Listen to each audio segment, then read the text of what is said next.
business of council in terms of resolutions. Next item is the mayor's report. Very pleased to provide the mayor's report for the period of October 7th to October 20th, 2014. A couple quick comments just in terms of events. I had the opportunity on October the 8th to represent the city of Thompson in northern Manitoba at the Centralia Manitoba Conference held in Winnipeg. This is a conference that tries to bring together business to business to discuss economic opportunities. The focus for this year was on northern Manitoba, and I can tell you I was very pleased and quite proud to attend that event along with representation from Churchill, the PAW, and a number of corporate entities in northern Manitoba. And I've said it before, I don't know if I've ever seen the level of interest at the business community in southern Manitoba that exists today with respect to the north. And there's really, I think, a couple of reasons for that. One is the amount of work that's been done in northern Manitoba through processes such as TEDWIG and some of the work that Churchill has done along with the province of Manitoba to open up I think more awareness about economic opportunities in northern Manitoba. And then quite frankly, I think there's two individuals, Chuck Davidson from the Manitoba Chambers of Commerce and David Angus from the Winnipeg Chamber of Commerce, that have done an amazing job just in terms of promoting the opportunities in the north. And what I've seen, I think, is a fundamental change in the approach to northern development. At one time, I think there was almost a paternalistic view of the north from the south, and there wasn't always a lot of inclusion in terms of northern interests at the table when economic development was being discussed. That's not the case anymore. I think that there is a real interest and a desire to have input from the north, and indeed partnerships with the north. And one of those areas of discussion was very much on the Aboriginal economic development opportunities, and I was very pleased to see former Chief Ross from OCN there making a presentation, and some of the other interests. And I think that it was very encouraging. I would certainly encourage future councils and the North to play a continued role. We had a variety of representation from Thompson, not just from the city. We had Valet, we had the Thompson Chamber of Commerce. So excellent event, and I know through my employment I'm hoping to attend in the future, because I think that there is a real opportunity and an interest in the north. I returned the next day to Thompson and attended the Celebrating Abilities Conference that was hosted here in our community. I will note that Councillor Beyer brought greetings at that conference the day before. I had an opportunity to attend when Minister Ashton was providing his greetings, and I appreciated Minister Ashton flying in for the day to provide greetings at that event. It was about the need to talk about accessibility, and more importantly, to hear about the challenges of accessibility in our community and in northern Manitoba, especially from an entrepreneurial perspective. We had just some phenomenal presentations. I want to thank Juniper Center, Chris Blake specifically for the work that he did as an MC as well as a presenter. And Thompson was viewed very favorably by a number of people that attended from throughout the province. And the Thompson Regional Community Center came through as a facility that really is very well suited to hosting conference events. So good work, John, to you and your staff as well for the hosting of that event. On October the 11th, I had the opportunity to attend the Norman North Stars AAA hockey season opener. I was joined by Deputy Mayor Fensky as well as City Manager Sepatelli at that event, and it was great to see the North Stars, as we know, attended the council meeting the week before, celebrating the 30th anniversary of the team here in Thompson, and Doug Corman celebrating his 20th anniversary. It was an absolutely phenomenal turnout with over 800 people in the rink. The score probably wasn't quite what we were looking for, but I certainly hope that some of those 800 people will continue to show up, because I think that it helps a lot in terms of the support for the team.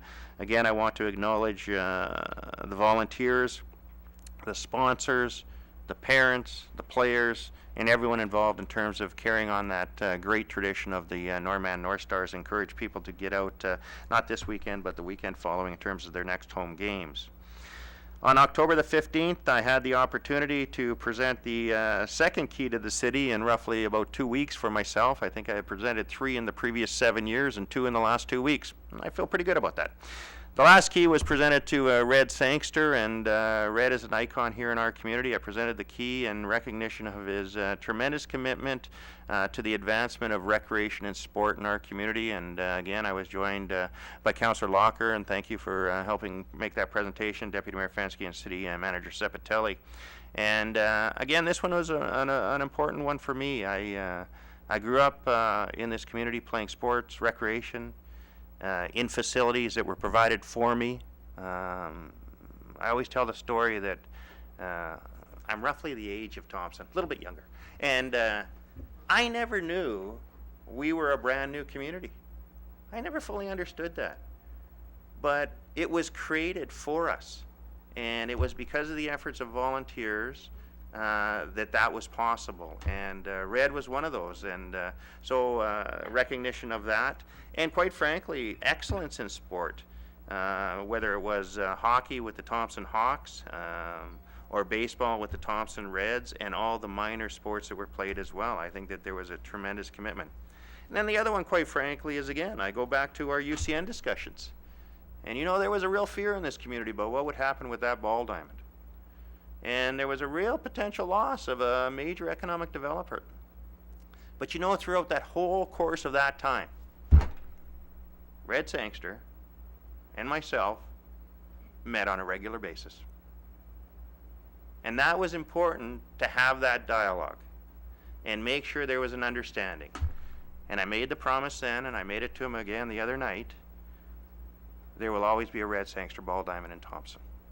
And I encourage future councils to live up to that commitment, because it's not about a specific site, it's about a commitment to a legacy, and that's what the commitment will be. So I was very pleased to present that key. I think Red was touched. He's challenging some personal health issues, but it was a real neat thing to do on his 90th birthday. So thanks to those that joined me. On this morning, or at lunch today, I had the opportunity to host the MPI CEO, Chief Executive Officer Dan Gamond, and Gigi Larocque, Manager of the local office here.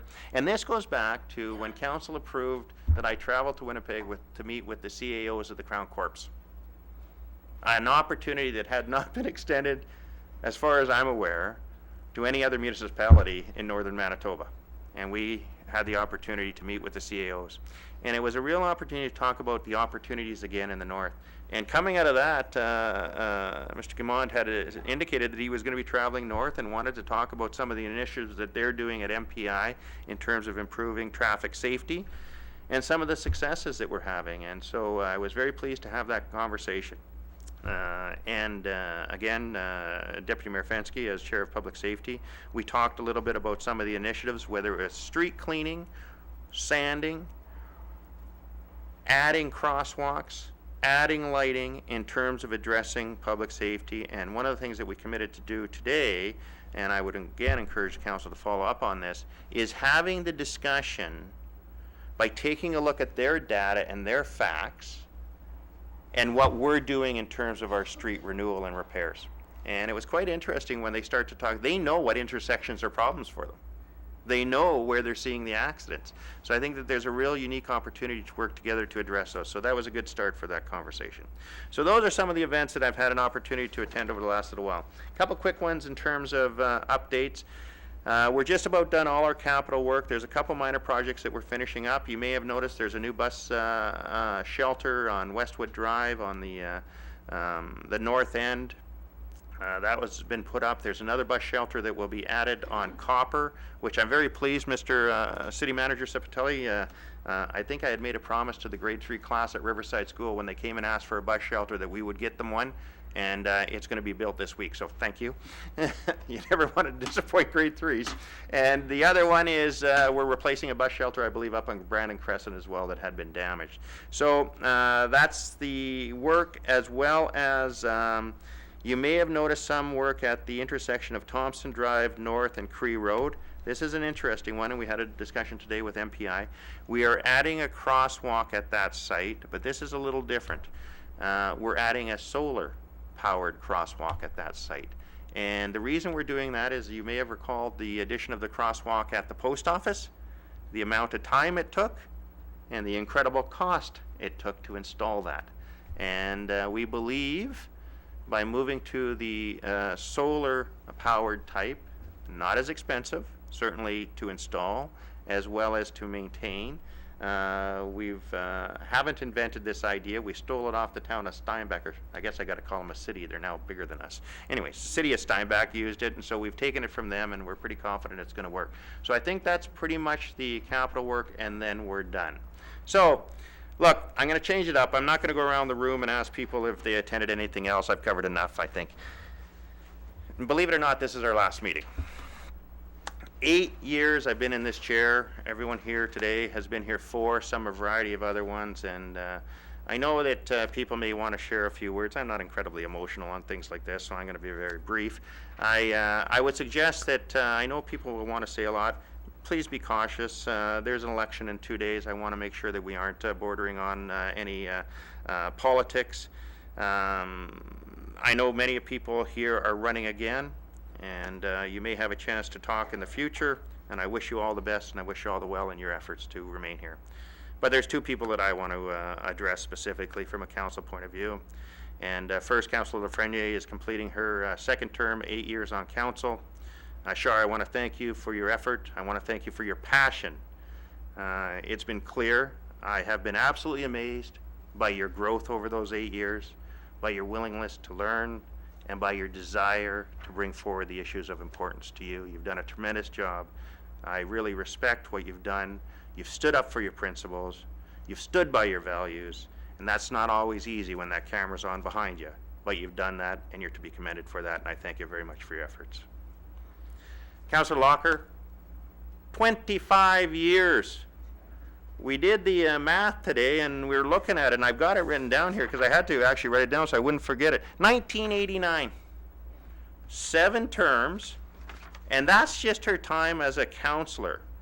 Stella was involved far beyond, or before being a councillor, on some of the committees. I think it was Development Committee for a number of years. Stella, I've always enjoyed it. I said to you privately a few weeks ago that I've always respected you ever since I was probably this high. You've been an icon in this community. You should be extremely proud of the work you've done. You've always represented people that needed a voice, that came to see you. Some of the things that people I don't understand is that your tremendous level of commitment, passion, and compassion for people. And I've often told people there was probably no one more generous than you when people came by your office looking for something and some support. So I really enjoyed it. You're well known, not just here in our chamber, but throughout the province. You're a previous president at the provincial level, well earned, and again, you stood by your principles, you stood up to people. I remember some of those debates. The one thing that I will never forget is as soon as that debate was done, the vote was cast, you started afresh on the next resolution. And during all my 12 years on council, especially that last 8, I always knew if we had to talk, all I had to do was pick up the phone.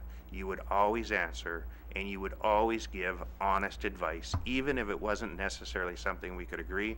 But I also always knew if I ever needed support on an issue, I could phone you, tell you what I was looking for, and I don't recall many times where you didn't support us. So thank you very much for your effort and all your time on council. Now, from my own point of view, hey, I had the best job in Thompson for 8 years. It's as simple as that. I really did. I absolutely loved it. I'm leaving not necessarily because I want to, but I absolutely believe it's important. I've been a firm believer in term limits, and I know it's the right thing to do. I know that the challenge when you stay, and I look at those pictures on the wall over there of the previous mayors, and they've all done such a phenomenal job.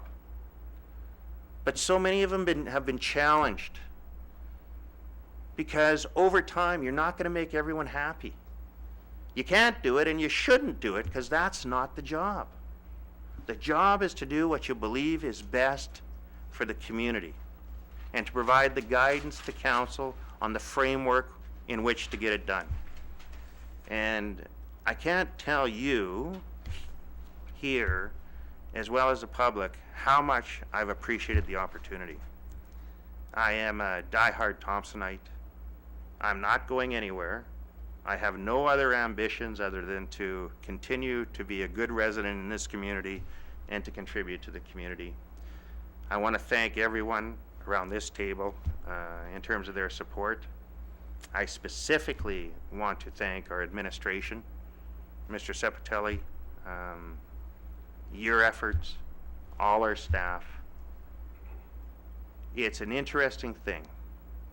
We have to perform here on camera every 2 weeks to 13,123 people who believe they all have the right answer.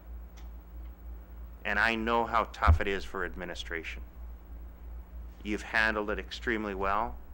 We have a tremendous professional group of people that have the best interests of this community at heart, and you practice that every day, even when things are incredibly tough. You hang in. I couldn't have done my job, and I know council couldn't have done our job without the support of administration. So Gary, I'd ask you to convey that to your staff. I want to specifically as well acknowledge Thompson Fire and Emergency Services and the RCMP. These people, day in, day out, serve the needs of our community. They do it with professionalism, and they're there for us when we need them. Now, there's two people on administration I gotta cite. First one, Tammy Perobic. I'll tell you, I come into City Hall an awful lot. It's always a joy to walk through those doors and get met by usually a jab, but always a smile and always the willingness to work with council and to try. And Tammy, I thank you for all the fun times, and I appreciated all your support. Angela English is here tonight, and I couldn't have done the job without you, Angie. As you're aware more than anyone, I tended to double book myself at times. But Angie, you know, it's amazing. Again, the professionalism and just the passion you bring to the job. You want to make us all reflect ourselves in the city at the top level. You've done an amazing job. I've always appreciated not just your professionalism, but your personal commitment to the job and your guidance and your support. So thank you very much, and I appreciate it. So there's one other person I think I have to thank, and that's Tammy. My Tammy at work, at home, I guess. I was going to say at work. It's kind of at work with her, but at home, you know, it's amazing. We do this because we volunteer, the 8 people or 9 people around this table, but our family members don't. But I'll tell you this, they take the hit for it. We're supposed to sign up with big shoulders. Mine always weren't quite as big as I think they should have been, because it bothered me at times, but I saw it on the face of my family, and it's amazing, absolutely amazing. The commitment and the dedication. So to her I thank, not just for the 12 years, especially my car, but I really enjoyed it. And folks, all I want to say is thank you very much. It's been a great time, and I wish everyone the best in all your endeavors. And I'll leave it with, it is up to the residents of this community to get off their behinds, get off of Facebook, and get out and vote and express their wish to whoever they may want to see in whatever seat they want. But you gotta go vote, because we are a great community, and we will only continue to be a great community when all of this community is involved. I wish council all the best in the upcoming. With that, I'm going to entertain a motion to adjourn. Deputy Mayor Fensky, seconder. Councillor Evenson, all in favor? Yes. Folks, it's been a slice. We are adjourned. Question period. Any questions? Second time? Third time? This is a record, 1 hour and 1 minute, hey? Excellent. Thank you very much.